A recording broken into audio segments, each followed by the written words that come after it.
함께 기도하겠습니다. 사랑의 아버지 하나님, 새날 주셔서 감사합니다. 매일마다 주시는 이 하루의 은혜가 오늘도 우리에게 소중하게 모아지고 또 우리의 은혜의 바구니가 풍성하게 채워지는 살아있는 하루가 되게 하옵소서. 예수님의 이름으로 기도드립니다. 아멘.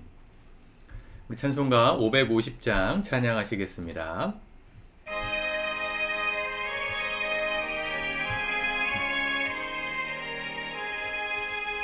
시온의 영광이 빛나는 아침, 어둡던 이 땅이 밝아오네. 슬픔과 애통이 기쁨이 되니 시온의 영광이 비춰오네. 시온의 영광이 빛나는 아침, 매였던 종들이 돌아오네.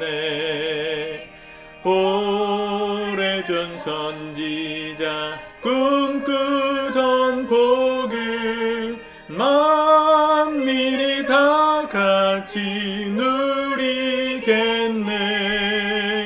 보아라, 광야에 화초가 피고 말랐던 시냇물 흘러오네. 이 산과 저 산이 마주쳐 울려 주 예수 은총을 찬송하네.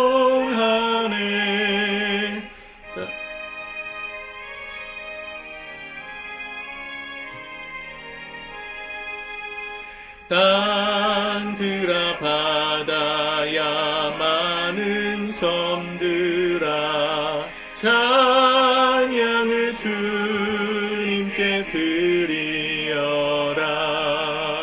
싸움과 죄악이 가득한 땅에 찬송이 하늘에 사무치네. 아멘. 아멘. 오늘은 하나님 말씀 열왕기하 2장의 말씀을 같이 묵상하도록 하겠습니다. 1절을 봅시다. 여호와께서 회오리 바람으로 엘리야를 하늘로 올리고자 하실 때에 엘리야가 엘리사와 더불어 길갈에서 나가더니, 엘리사가 등장합니다. 엘리사와 이 엘리야의 만남은 열왕기상 19장에서 나오죠. 엘리야가 바알과 아세라 선지자 850명을 무찌르고 이세벨이 그를 죽이겠다는 말을 듣고 도망했을 때, 로뎀나무 아래에서 쉬고 있을 때 다시 사명을 부여받고 했던 일 중에 한 가지가 뭐냐면 자신을 뒤이어서 선지자를 세워라. 그가 엘리사였습니다. 엘리사가 그때부터 아마 엘리야를 따라다녔던 것 같은데, 오늘 마지막 날이죠. 엘리야가 엘리사와 더불어 길갈에 나가더니, 2절, 엘리야가 엘리사에게 이르되 청하건대 너는 여기 머물라. 여호와께서 나를 베델로 보내시느니라 하니, 엘리사가 이르되 여호와께서 살아계심과 당신의 영혼이 살아있음을 두고 맹세하노니 내가 당신을 떠나지 아니하겠나이다 하는지라. 이런 장면이 두 번 더 반복되죠. 베델로 갈 때도 함께 갔고요. 또 6절이죠. 6절에 보니까 요단으로 갈 때, 요단으로 가기 전에 4절에도 여리고로 가야겠다. 하나님께서 나를 여리고로 보내시니까 넌 여기 있으라. 그때도 엘리사가 함께 가겠다 그래서 여리고로 따라갔고, 또 6절에서 요단으로 간다. 그때도 같이 따라갔죠. 그리고 요단강을 건널 때 8절에 보면 엘리야가 겉옷을 가지고 그 물을 치니까 물이 이리저리 갈라지고 두 사람이 마른 땅 위로 건너갑니다. 이 이스라엘 진영을 잘 기억하셔야 되는데, 요단이라는 건 이 나라의 한 가운데로 흐르는 물줄기인데, 그 요단강 동편에서 서쪽으로 이 요단강을 건너가면 마주할 수 있는 첫 번째 도시가 여리고였죠. 그 여호수아 시대 때 가나안 정복하는 장면을 보면 나오잖아요. 그 여리고를 정복하기 직전, 바로 전에 이스라엘 민족들이 남자들이 할례를 행합니다. 다 같이 40년 동안 구별된 민족으로서 치르지 못했던 할례, 그것을 그 길갈 땅에서 할례를 하게 되는데, 오늘 엘리야가 머물러 있었던 지역이 다 그 근처였어요. 1절에서 길갈에서 나갔다, 또 여리고로 갔다, 요단으로 갔다, 그리 멀지 않은 곳을 왔다 갔다 한 겁니다. 그리고 나서 이 세 번째, 그 요단을 건너자마자 9절에 엘리야가 엘리사에게 말하죠. 나를 내게서 데려감을 당하기 전에 내가 내게 어떻게 할지를 구하라. 엘리사가 이르되 당신의 성령이 하시는 역사가 갑절이나 내게 있게 하소서 하는지라. 많은 목사님들이 이 구절을 평가하면 좀 그렇지만 굉장히 계산적으로 설교하십니다. 이 엘리사가 엘리야를 따라다녔던 그 장면, 이것처럼 하나님의 종을 잘 따라다녀야 한다. 어딜 가든지 충성 봉사하면서 보필해야 한다. 그러면 어떤 축복을 받아요? 이 갑절이나 이 성령이 역사하시는 역사가 갑절의 영감을 받는다. 예전에 그렇게 표현을 많이 했죠. 그럴 수 있다, 이렇게 얘기를 하셨고, 갑절의 영감을 구해라, 이렇게 도전을 많이 하셨습니다. 실제로 엘리야가 하늘로 이렇게 승천하는 모습을 보고, 그 이후로 엘리야의 겉옷을 가지고 엘리사가 선지자의 역할을 다시 후계하게 되었을 때, 엘리야가 했던 기적보다 정확히 2배의 기적을 벌이긴 했어요.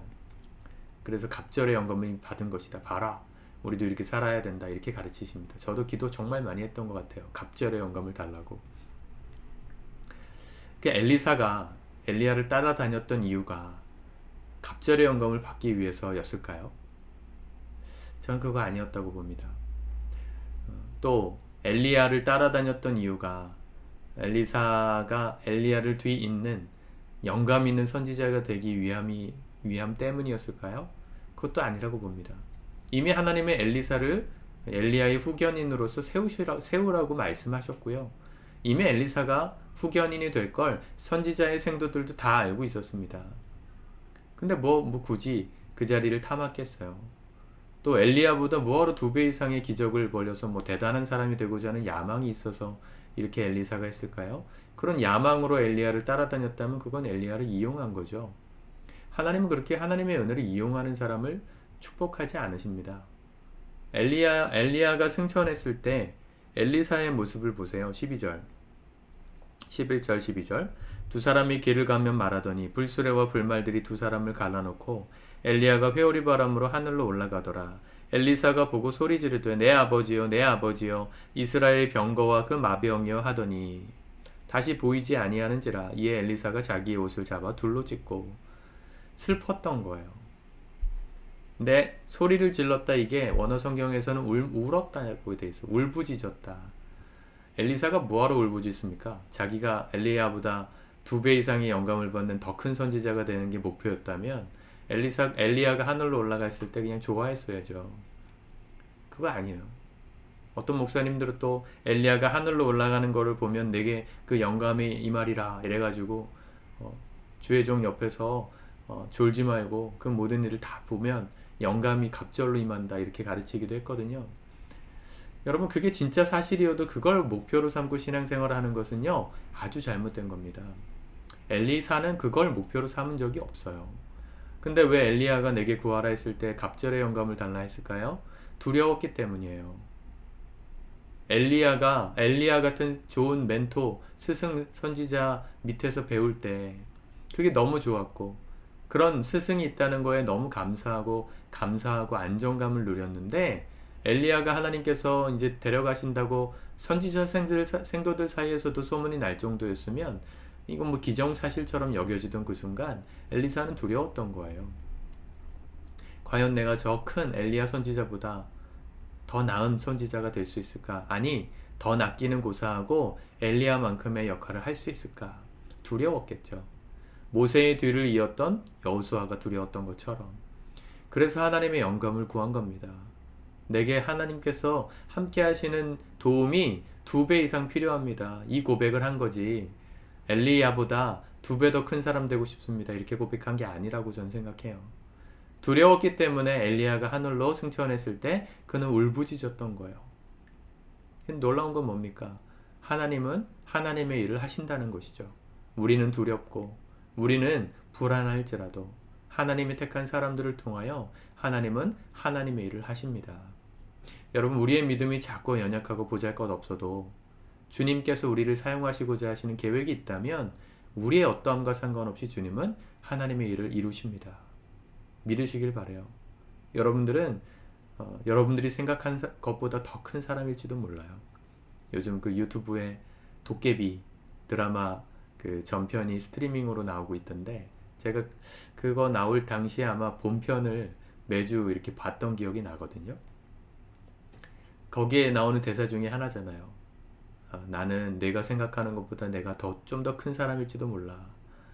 여러분들 안에 그런 마음이 있으셔야 합니다. 하나님은 나의 어떠함과 상관없이 나를 쓰실 계획이 있으십니다. 오히려 야망이 있고 하나님 덕분에 내 인생 크게 한번 성공해 보리라 하는 야망이 있는 사람은 주님 쓰시지 않으신다고 전 생각합니다. 성경에 그런 야망 가지고 하나님의 일 감당했던 사람 누가 있습니까? 한 명도 없었습니다. 단 한 명도. 오히려 그 자리가 두렵고 그 자리에 설 수 없음을 인정하고 겸손히 하나님 앞에 엎드려 하나님의 도우심을 간절히 구했던, 울부짖으면서 하나님의 그 도우심을 구했던 그런 사람들이 주님께 쓰임받았죠. 내가 저 자리에 한번 올라가 보리라 했던 사람.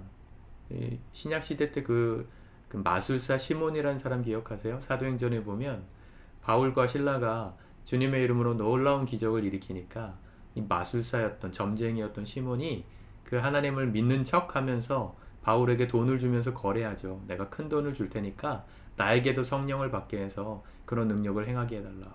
어떻게 됐어요? 악령이 임해가지고 저주를 받았지 않습니까? 하나님은 그런 야망 있는 사람 쓰시지 않으십니다. 근데 우리는 그런 야망을 가지고 좀 큰 사람 되기를 위해서 막 기도해라. 저도 그렇게 많이 배웠거든요. 성경은 하나님의 하나님 되심을 인정하고 우리의 연약함을 인정하고 겸손히 그분의 도우심을 구하며 살라고 말하지, 나의 믿음과 나의 어떤 의지가 얼마큼이냐에 따라서 쓰시는 걸 가늠하신다 이렇게 말씀하시지 않으십니다.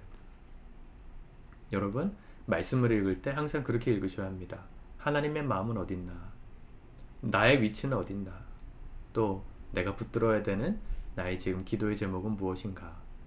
오늘 말씀을 통해서 엘리사처럼 갑절의 영감을 주소서 엘리야만큼 더 큰 사람 되게 하소서, 그것도 믿음인데요. 그게 야망이 되지 않으려면 나의 한계를 인정하셔야 돼요. 내가 할 수 없음을. 여러분, 우리가 할 수 있는 게 뭐가 있습니까? 솔직히 작심삼일이라고 괜히 나왔겠습니까? 뭐 하나 결심해도 3일 가기 어렵다는 거 아니에요? 그 뭐 누구만의 문제는 아니겠죠. 워낙 모든 사람들의 본성 가운데 있는 거다 보니까 뭐 이렇게 격언처럼 나온 거 아니겠어요? 우리가 뭐 하나 결심해도 3일 가기가 어렵습니다. 새 달이 시작되고 오늘 2번째 날인데 이번 9월 달에는 말씀 묵상 매일 해야지. 오늘 이틀째니까 하고 계실지 모르겠는데 하루 이틀 더 지나가고 또 주말 지나면서 또 월요일 되고 그러면 또 무뎌지는 마음이 생기는 게 우리거든요. 그런 연약함을 우리가 인정하고 주님이 2배 도와주셔야 합니다. 내 인생 하나님께서 2배로 축복해 주십시오. 붙들어 주십시오. 그렇게 간절히 겸손히 기도하는 삶을 살아갈 때에만 비로소 이 은혜를 잊지 않고 붙들고 살 수 있는 거예요. 엘리사가 이제 하늘로 올라간 엘리야를 대신하여서 선지자의 사역을 감당합니다. 이제 엘리사의 이야기가 시작되는데, 여러분, 뭐 엘리사가 했었던 그 다음에 나오는 15절부터 나오는 이야기들, 여리고성에 들어가서 먹지 못하는 그 물에 소금을 넣고 정결하게 했던 그 모습, 또 그죠? 21절에 나오네요.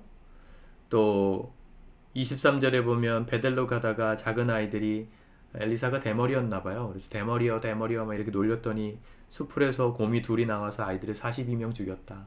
뭐 이런 얘기들. 각각의 의미를 너무 부여하지 마십시오. 이걸 가지고 어떤 목사님들이 이봐라, 주의 종 함부로 말하면 이렇게 곰이 나와서 찢는다. 전 그렇게 말하고 싶지 않아요. 물론 주의 종을 함부로 대하라고 말하고 싶지도 않지만 여러분, 선지자이기 때문에 특별한 보호하심을 받는 게 아니고요.